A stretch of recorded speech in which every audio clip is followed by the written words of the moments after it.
The test is in 4 parts: Part 1, Part 2, Part 3, and Part 4. Now look at Part 1.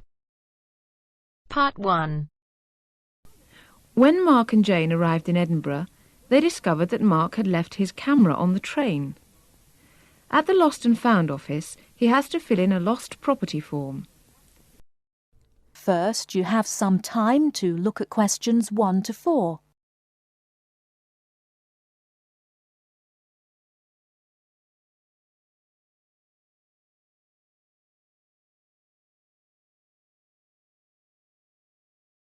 Now we shall begin. You should answer the questions as you listen, because you will not hear the recording a second time. Listen carefully and answer questions 1 to 4. Good evening, sir. Can I help you? Yeah, I think I left my camera on the train from London early today. Did you, sir? Oh, well. In that case, we'd better fill in a lost property form. Can you tell me your name? Yeah, it's Mark Adams. Okay. Your address? You mean in Britain or in the States? How long are you staying? Oh, I've still got a few months in Britain. Okay, then. Can you give me your address here? Right. It's 21 Thames Drive, Leigh-on-Sea. That's Leigh on Sea, Essex.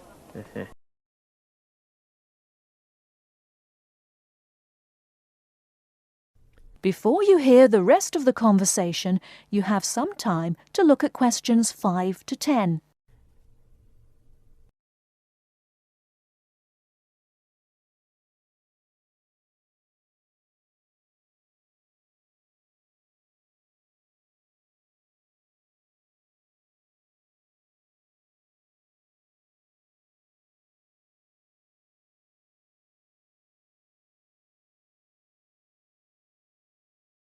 Now listen and answer questions 5 to 10.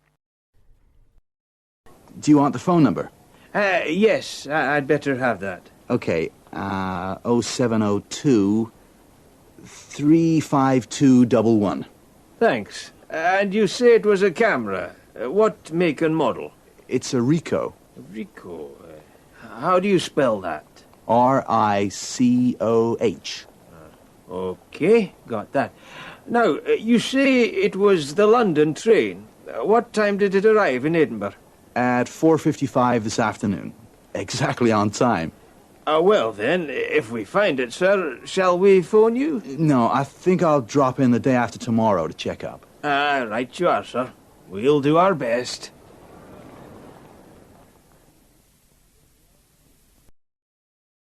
That is the end of Part 1.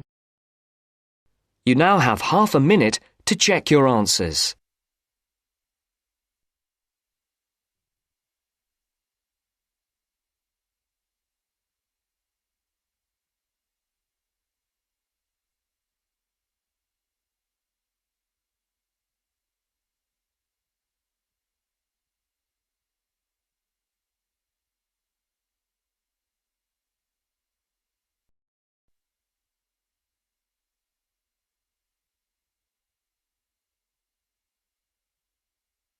Now turns to Part 2. Part 2. She's going to talk to us today about the pleasures of running her own business. First, look at questions 11 to 14.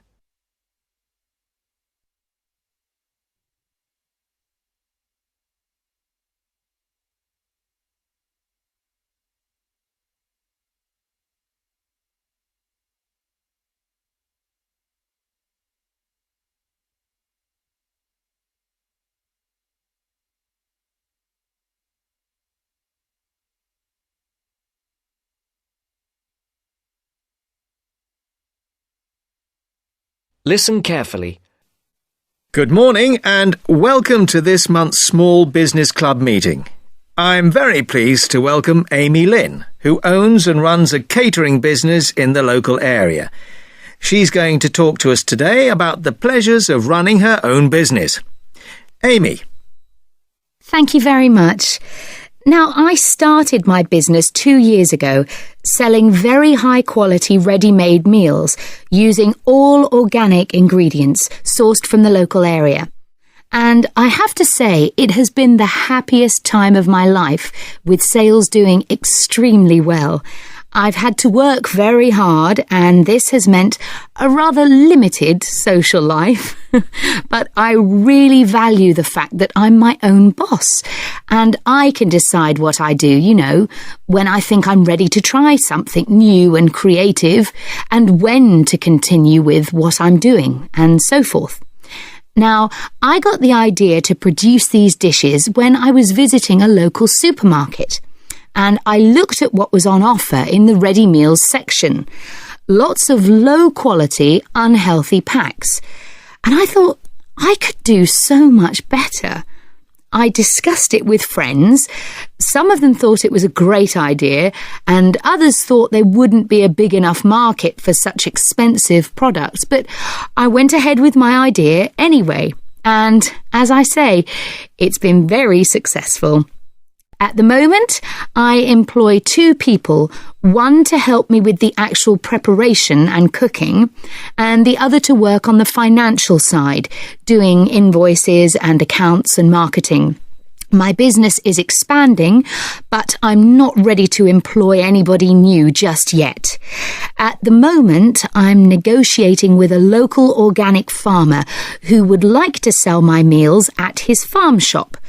We've already agreed that I will sell in his shop in the new year, but I just don't know how much. It probably won't be enormous. My sales in total at the moment are only about £7,000 a month, and at least for the next few months, I don't plan on increasing that. I think the thing which will make me take on new staff is if I just feel too exhausted and stop enjoying what I'm doing. And plans for the long-term future are a little vague at the moment. I've been thinking that in a couple of years' time, I'll start to sell on the internet. My sales will increase quite a bit. I won't advertise because that might mean I would expand so fast that I couldn't continue to use all organic ingredients, and I'm very anxious to go on doing that. But I think I'll need a bigger kitchen and packing area, otherwise we'll get very cramped. Before the broadcast continues, look at questions 15 to 20.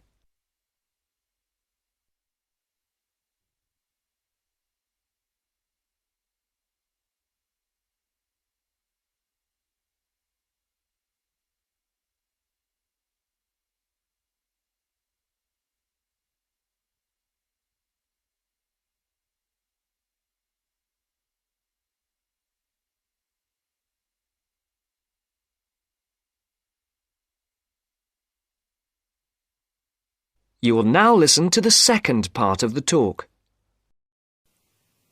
Now, I've emphasised how much pleasure I get out of running my own business, but of course, one of the quickest ways to lose heart is to try operating without sufficient capital.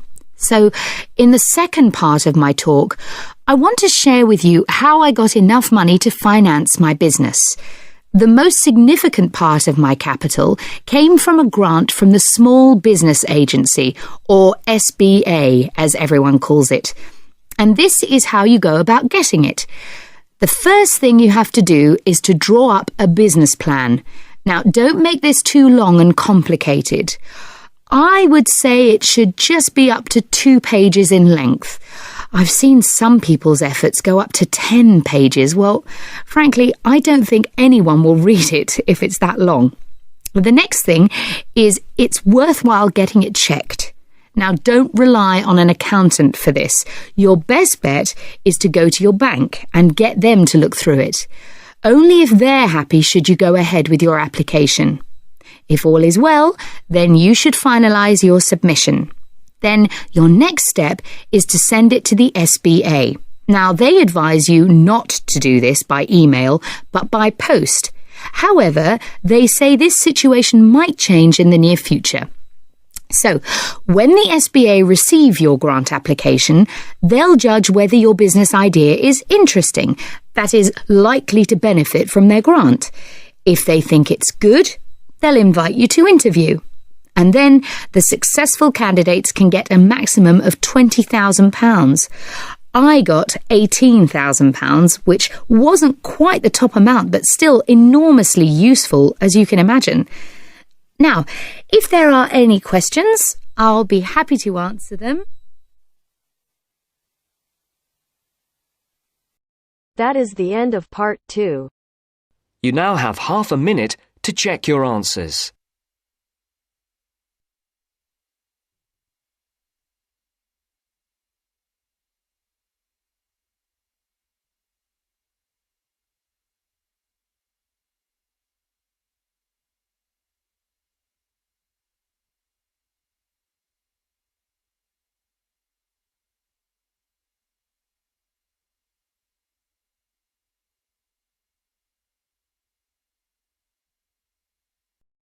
Now turns to part 3.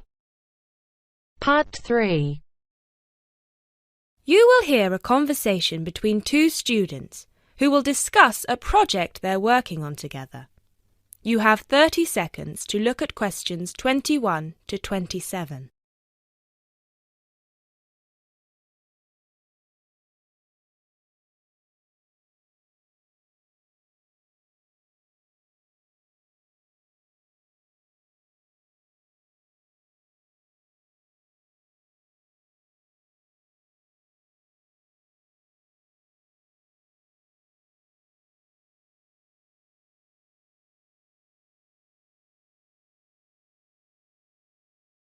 Hey Jess, glad you could make it.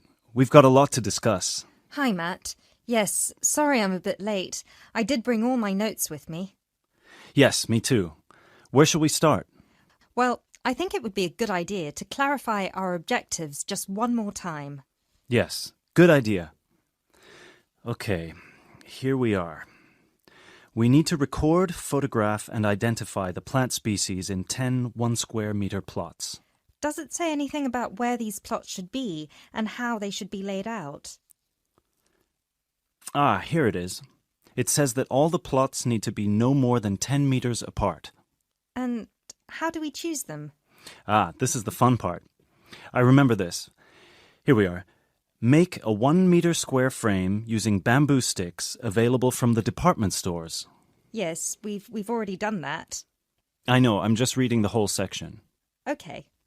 One person stands roughly in the middle of the chosen area and throws the frame. The other person uses a tape to mark out the square where the frame landed and returns frame to thrower. The thrower then turns a few degrees on the spot and throws again.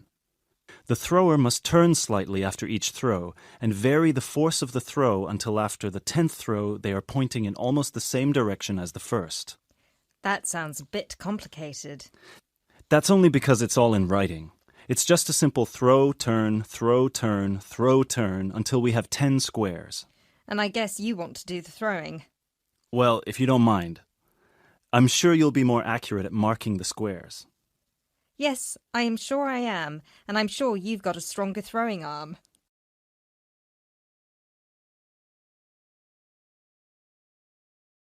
You now have 30 seconds to look at questions 28 to 30.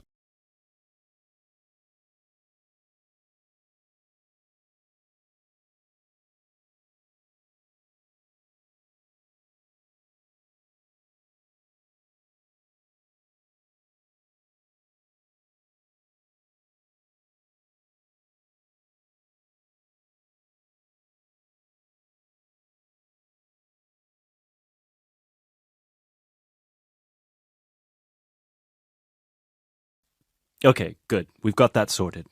Now we need to decide where to go. Yes, I've been thinking about that and I've brought the map. Ah, well done. I forgot mine. Now, I've identified 3 possible locations, but they've all got some disadvantages. Okay, fire away. Well, the area around this lowland marsh could be interesting. There'll be a lot of interesting water plants here. Looks good, but what's the problem? Mainly that it's already a designated nature reserve, and I think there's already been a lot of research done here. Ah, I see. Well, I'd rather do something that's new and can be useful. I agree. That's why I identified this area further west. See, here, behind the beach. Oh, yes, I see. That area there, where it's flat, but quite high. Exactly. If you look a bit further inland, you'll see that there are hills which will protect that area from strong north winds. I see. Excellent. But what's the problem? Just that it may not be very interesting.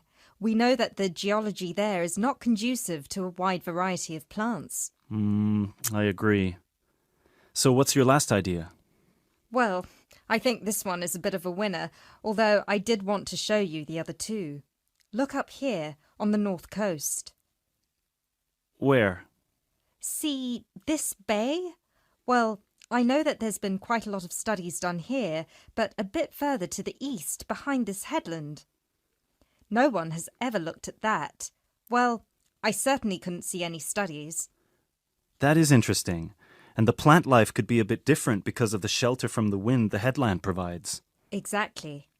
Brilliant, Jessica. That's a great idea. We'll go there.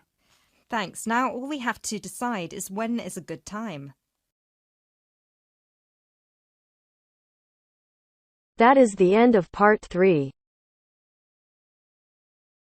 You now have half a minute to check your answers.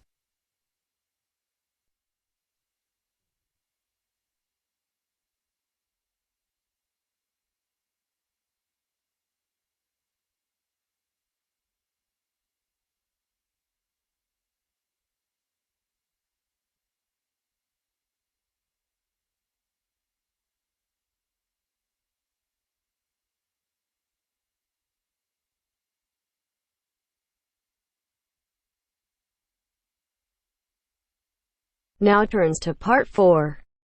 Part 4. You will hear Rebecca Bramwell, an artist and illustrator, giving advice on how to get your first job or commission as an artist. First, you have some time to look at questions 31 to 35.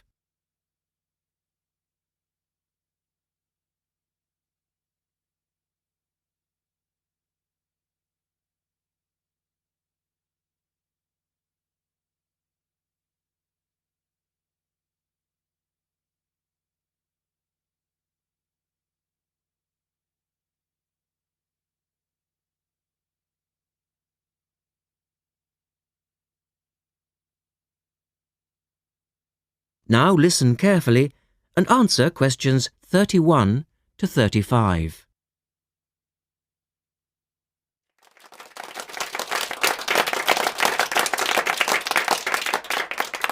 I'd like to introduce Rebecca Bramwell, an artist and illustrator who has come along today to talk to you all about getting your first job or commission as an artist. Over to you, Rebecca.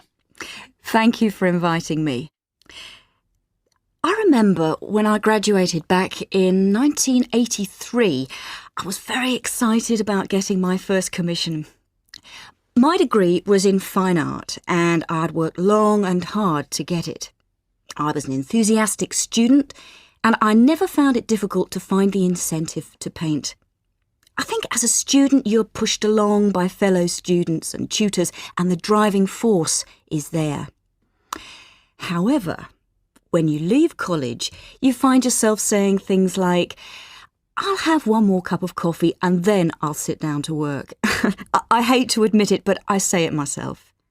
Suddenly, it isn't finding the inspiration or getting the right paper that's a problem. It's you.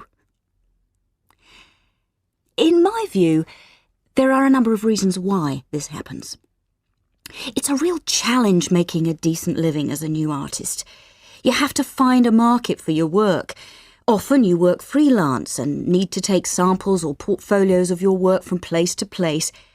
These experiences are common to a lot of professional people. But artists also have to bare their souls to the world, in a way. More than anything, they want praise. If people don't like what they create, then it can be a very emotional and upsetting experience hearing them say this. I began to realise that these problems were preventing me from having a career in art, and so I decided to experiment. I was a painter, but I started to dabble in illustration, drawing pictures for books, cards, and this offered me the opportunity to become more emotionally detached from my work. I was no longer producing images from the heart, but developing images for a specified subject, taking a more practical approach. I began to develop a collection of my illustrations, which I put into a portfolio and started to carry around with me to show prospective clients and employers. But it was still tricky because publishers, for example, want to know that your drawings will reproduce well in a book. But without having had any work published, it's hard to prove this. Having a wonderful portfolio or a collection of original artwork is, of course, a first step. But what most potential clients would like to see is printed artwork, and without this evidence, they tend to hold back still when it comes to offering a contract. Look at questions 36 to 40.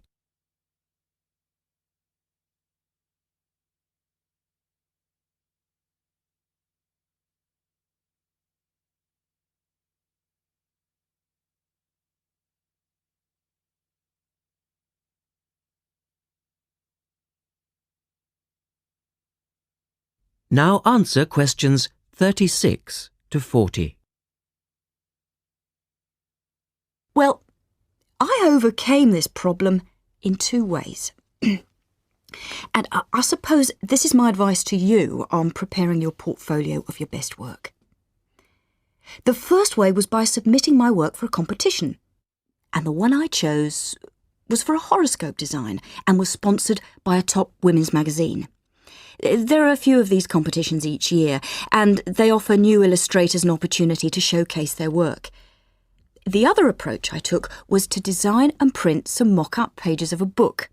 In other words, I placed some of my illustrations next to some text in order to demonstrate how my work would look when it was printed. Perhaps I was lucky in that I had taken a degree that provided me with all-round creative skills so that I could vary my style and wasn't limited to a certain technique. Now, I think that is important. The art world and many other creative fields do try to pigeonhole people into snug boxes with an accompanying label. Now, I think you should try to resist this if you feel it happening to you. If you don't, you'll find it difficult to have new work accepted if you try to develop your style at a later stage in your career. Nevertheless, when you start out, and particularly when you're going for an interview, it's important not to confuse people by having a lot of different examples in your portfolio. One remedy for this is to separate your work into distinct categories. In my case, I did this by dividing my design-inspired illustrations from my paintings. It's then easier to analyse the market suited to each portfolio, such as magazines, book jackets, CD covers, etc. Working under two names is also useful, as it clarifies the different approaches and offers a distinction between them. I think it's been hard for artists to be recognised in anything other than the pigeonholes that they've been placed in. But luckily, these barriers are slowly being demolished. So I really do wish you all the very... That is the end of part 4.